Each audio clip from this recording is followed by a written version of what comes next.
Quiero aprender a escucharte. Quiero saber qué es amarte. De tu verdad yo saciarme. Enamórame de ti. Tiempo de discípulo, un espacio para que escuches la voz de Jesús. Quiero aprender La voz de Jesús. que tu presencia me inunde. Haz de mí uno de nuevo. Cámbiame, renuévame.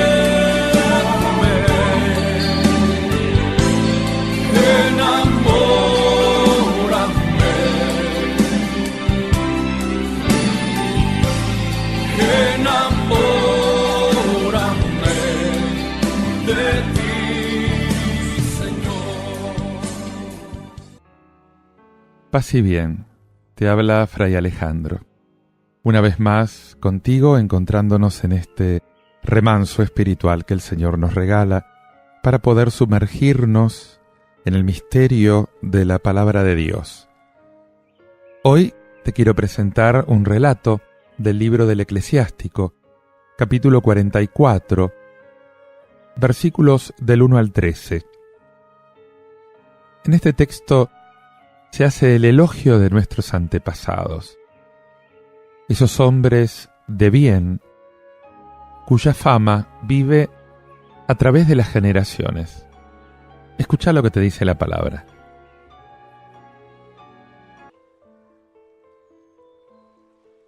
Hagamos el elogio de los hombres de bien, de la serie de nuestros antepasados.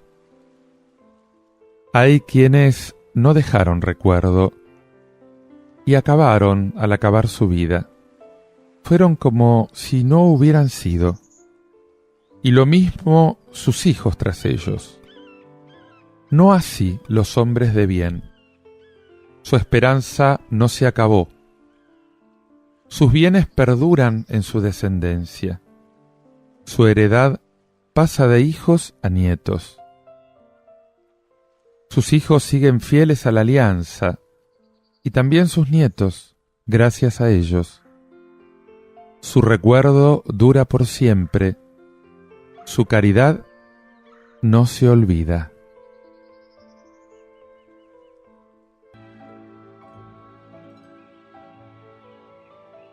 Los 7 últimos capítulos del libro del Eclesiástico son como una visión de conjunto de la historia.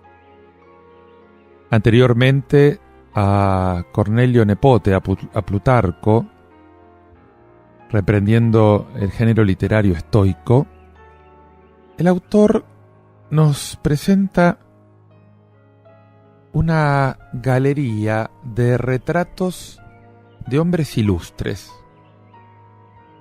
Enoc, Abraham, Isaac, Jacob, Moisés, Aarón, Josué, Caleb, Samuel, Natán, David, Samuel, Elías, Eliseo, Ezequías, Isaías, Josías, Ezequiel, Zorobabel, Nehemías, Simón. Y dice, hagamos el elogio de estos hombres ilustres que fueron los padres de nuestra raza. Es que el culto a los antepasados es una constante de todas las civilizaciones. Del mismo modo que la contemplación de la naturaleza, de la que dependemos, la aceptación de nuestros antepasados, es una fuente profunda de humildad.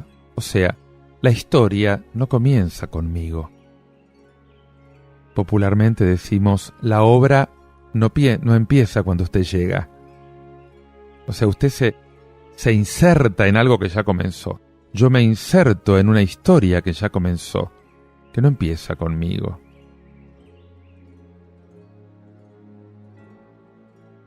Hoy somos quienes somos porque otros, antes de nosotros, vivieron, lucharon, reflexionaron, oraron. Yo no soy más que un eslabón de esa cadena.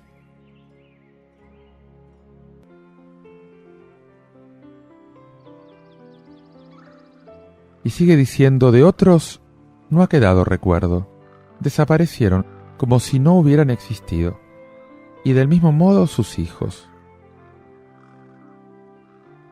De hecho, al lado de los hombres ilustres que marcaron la evolución de la historia, se encuentran los humildes, los desconocidos.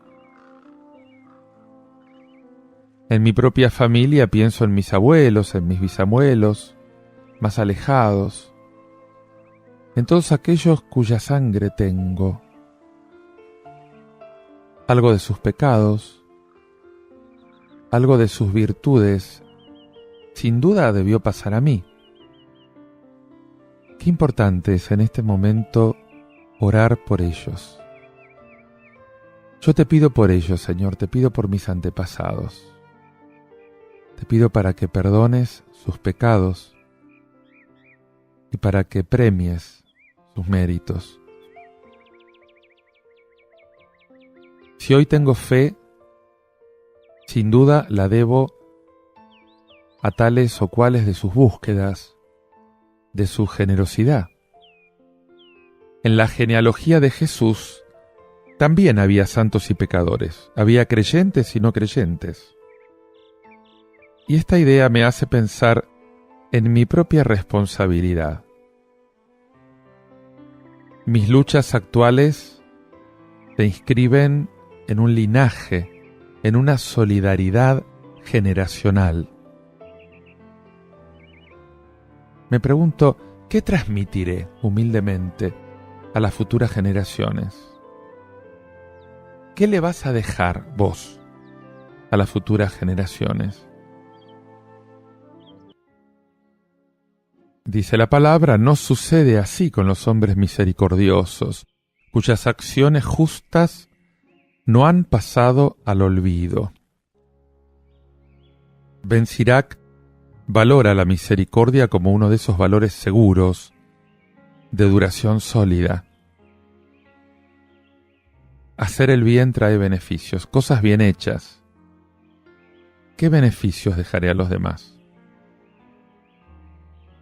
No esperes para mañana. Soy bueno, soy misericordioso.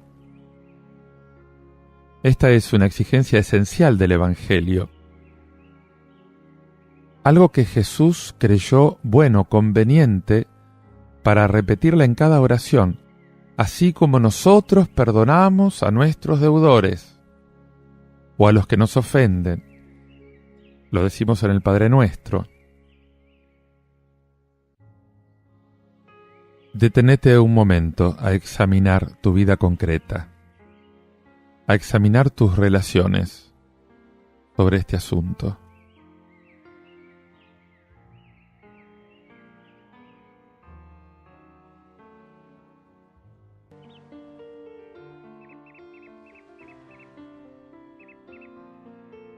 Con su linaje, esos tales permanecen, su descendencia es una herencia rica. No se extraña ver a través de frases como estas qué imperfecta era todavía la esperanza de esos hombres piadosos del Antiguo Testamento. No tenían todavía la revelación de Jesucristo, que con su resurrección nos aportó un cambio total de perspectiva. Y por lo tanto solamente podían aferrarse a esta esperanza frágil de sobrevivir en la descendencia, de sobrevivir en la posteridad, en el recuerdo de los que van a venir después. Es muy poco, es muy poco. No te olvides que también hoy esta es la única esperanza de muchos hermanos nuestros que no creen en la resurrección. Te pido, Señor, que nos concedas la esperanza verdadera. Dame, Señor, la gracia de vivir realmente mi fe en el misterio pascual. Haz de nosotros unos testimonios fieles de este misterio, Señor. En medio de tantos hermanos que no tienen esperanza. Y dice todavía la palabra: su linaje se mantuvo fiel a las alianzas, y sus hijos gracias a ellos. Es que la transmisión de la fe exige esto. Hoy sabemos mejor que no es automática. Muchos padres sufren por no haber podido, aparentemente, transmitir a sus hijos la fe, aquello que más hondamente llevaban en el corazón. Pero esto no dispensa de procurarlo, de tratar de hacerlo, de ser por lo menos unos testigos de la fe para nuestros hijos. El resto es un secreto de Dios. ¿Qué oración te sugiere este pensamiento?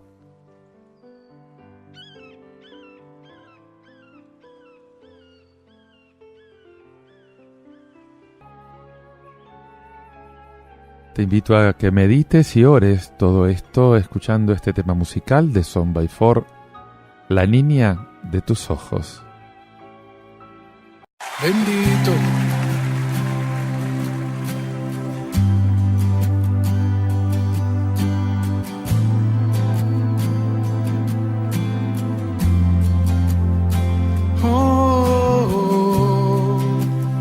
Levante sus manos.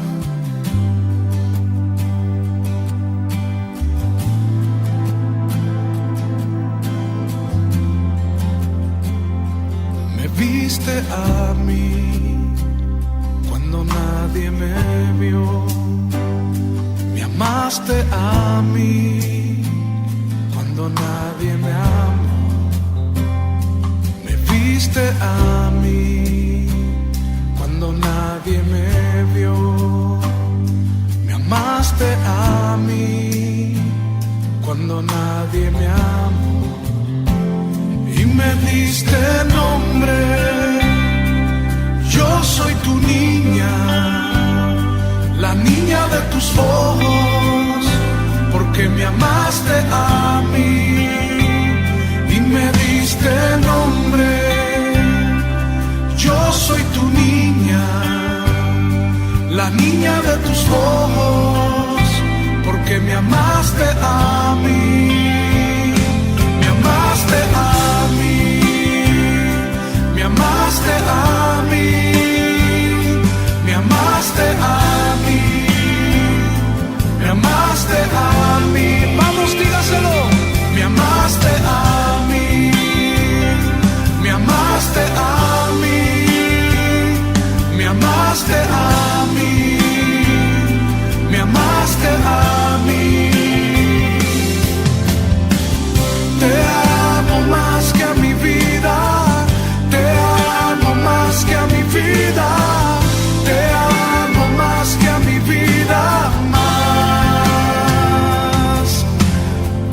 Te amo más que a mi vida, te amo más que a mi vida, te amo más que a mi vida, más. Yo te amo, te amo más que a mi vida, te amo más que a mi vida, te amo más que a mi vida, más. Vamos, dígaselo a él, te amo más que a mi vida, te amo más que a mi vida, te amo más que a mi vida, más.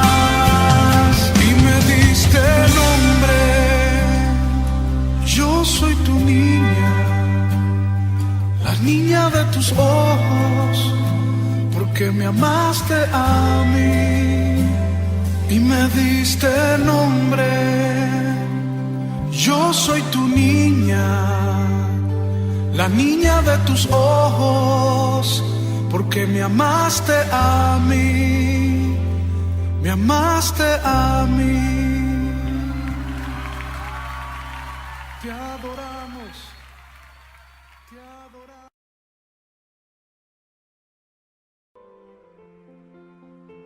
Te invito ahora a que escuches este relato del Evangelio tomado de San Marcos, capítulo 11, versículos del 11 al 26.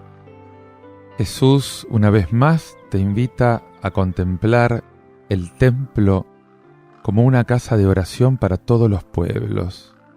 Te invita una vez más a la fe. Escucha lo que dice el relato.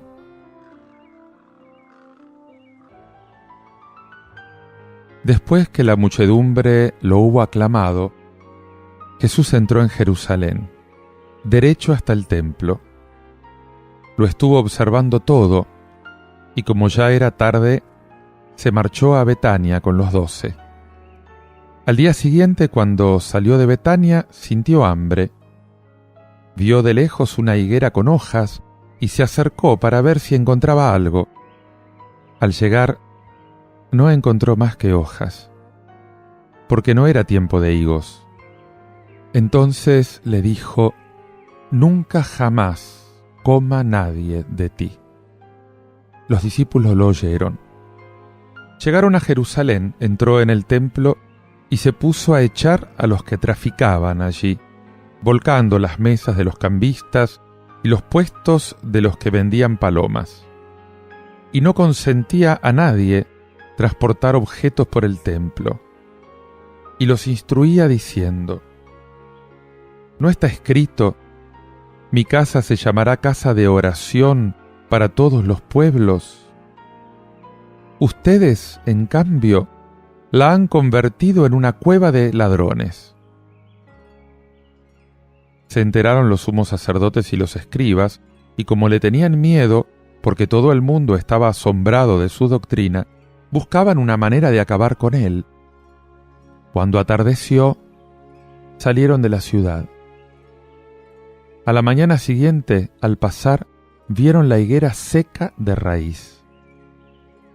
Pedro cayó en la cuenta y dijo a Jesús: «La higuera que maldijiste se ha secado». Jesús contestó: «Tengan fe en Dios. Les aseguro que si uno dice a este monte: quítate de ahí y tírate al mar, no con dudas, sino con fe en que sucederá lo que dice, lo obtendrá.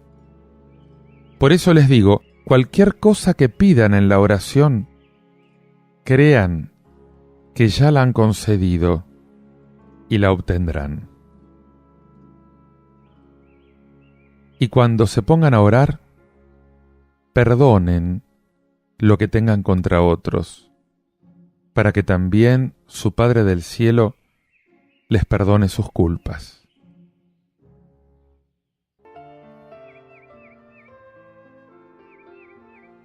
Jesús acaba de hacer su entrada en Jerusalén. Entró en el templo. En la selección de las lecturas semanales se ha saltado la página correspondiente a esa entrada triunfal, porque evidentemente se lee el Domingo de Ramos. Dice: después de haberlo examinado todo, ya siendo tarde, salió para Betania con los 12. Jesús entró en el templo, pero allí no pasaba nada. Es raro. La manifestación mesiánica se ha detenido en seco. Es extraño. Sin embargo, antes de salir, Jesús observa sobre el lugar, observa en detalle todas las cosas. Esta mirada de Jesús está llena de significado. Lo que va a hacer mañana está bien premeditado. Es la mirada de un hombre que está preparando su jugada, la expulsión de los vendedores del templo. A la mañana siguiente, dice, saliendo de Betania, sintió hambre, y viendo de lejos una higuera, en ella no encontró más que hojas, porque no era el tiempo de higos. Y dijo a la higuera: que jamás coma ya nadie fruto de ti. Y lo oyeron los discípulos. ¡Qué maldición tan extraña! Si Jesús tratase de saciar el hambre, este gesto sería de un demente. encolerizarse contra un árbol por no encontrar frutos cuando no es la estación de los frutos. Por lo tanto, no es a ese nivel material que hay que interpretar esta maldición. Jesús quiso hacer un gesto enigmático y Marcos subraya esta extrañeza. Dice, los apóstoles oyen, pero no quieren creerlo y van a quedar muy sorprendidos al día siguiente al ver que la maldición se realizó. Porque justamente la solución al enigma se va a dar más tarde. No va a ser por casualidad el hecho de que la purificación del templo está inserta como una especie de bocadillo entre las dos mitades del episodio de la higuera maldecida. Esto no es casual.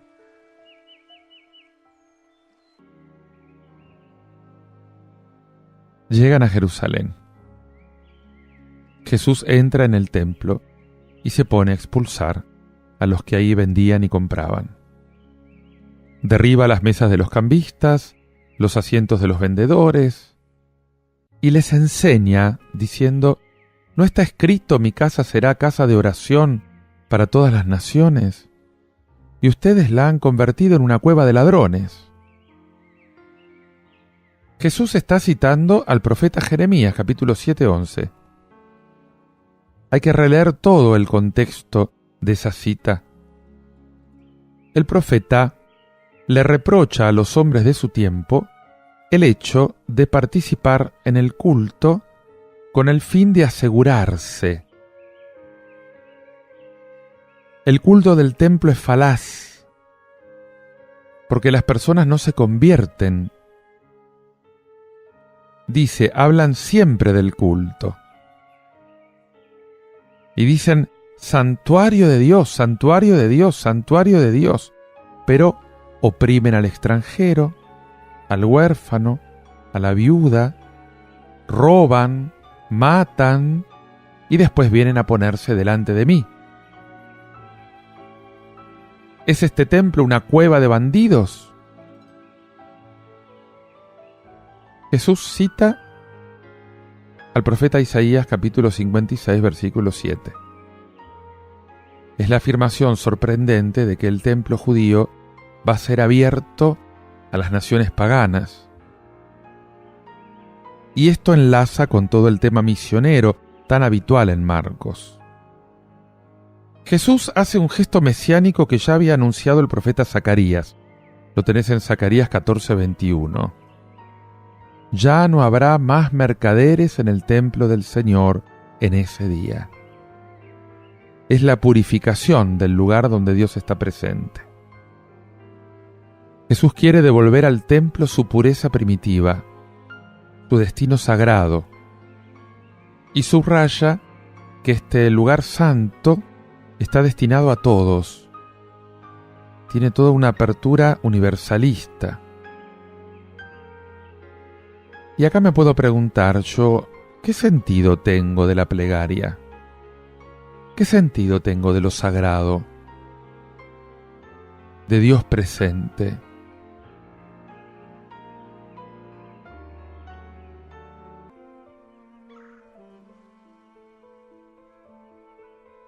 Llegó todo esto a los oídos de los príncipes de los sacerdotes y de los escribas, y buscaban cómo arrestarlo. Al caer la tarde, salió de la ciudad. Ya te dije cómo Jesús había preparado su jugada. Se trataba de un gesto esencial para él. Era una provocación lúcida. Y va a ser a partir de esto que morirá.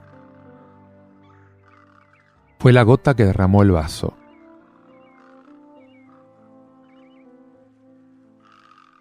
Pasando de madrugada, vieron que la higuera se había secado de raíz. Y acá tenés la llave de este extraño enigma de la víspera. Jesús no apuntaba a la higuera, sino al templo. Porque el templo ya no responde a la espera de Dios. El templo suscita la cólera de Dios. Y por eso va a ser destruido.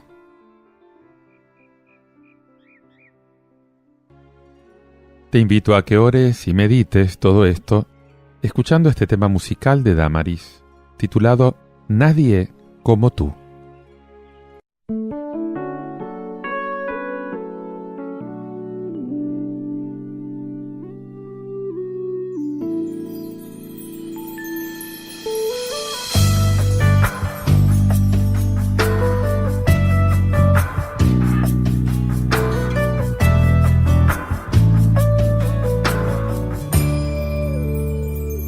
No existe comparación, no hay otro Dios igual.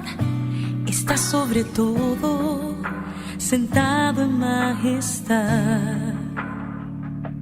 Nadie podrá medir las obras que has hecho tú, tus maravillas, toda lengua confesará. No hay nadie como tú, no hay nadie como tú, no hay nadie como tú, nadie como tú, no hay nadie como tú, no hay nadie como tú, no hay nadie como tú, nadie como tú.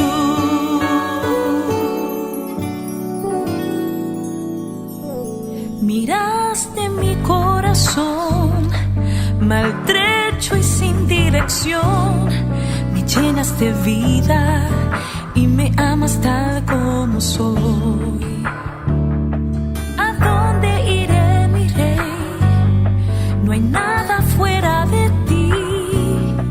Tú eres la vida, el motivo de mi existir.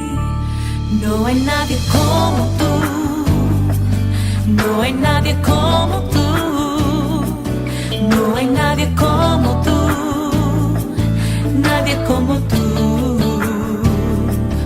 no hay nadie como tú, no hay nadie como tú, no hay nadie como tú, nadie como tú.